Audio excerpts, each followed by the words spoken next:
There are three parts to this learning extravaganza.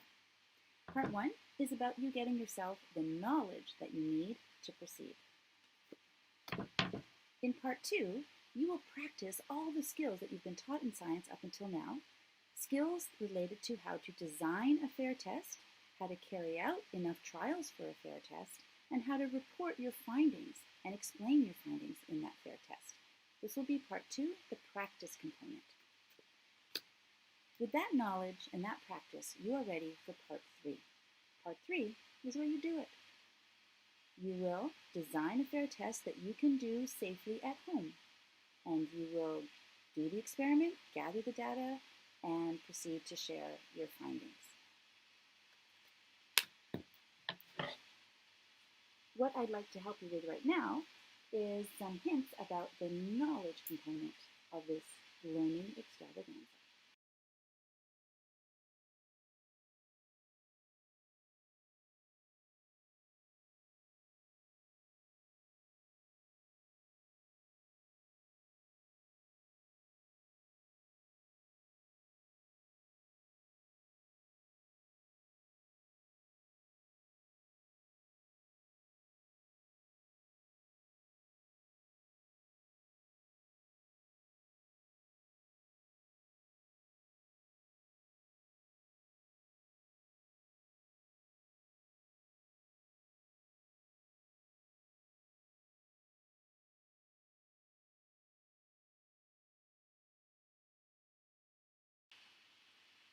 As we begin priming your brain for task one, let's remember that at the end of the whole learning extravaganza, in part three, you're going to design your own science experiment and explain it.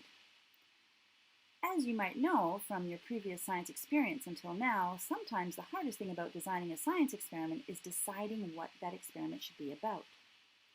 Maybe suggest that as you go through tasks 1 through 8, you keep a running list of every demonstration you're shown, every experiment that is described to you, any idea that pops into your own mind, so that by the time you get to part 3, you'll have a resource list that you can pull from and be inspired from to design your own experiment.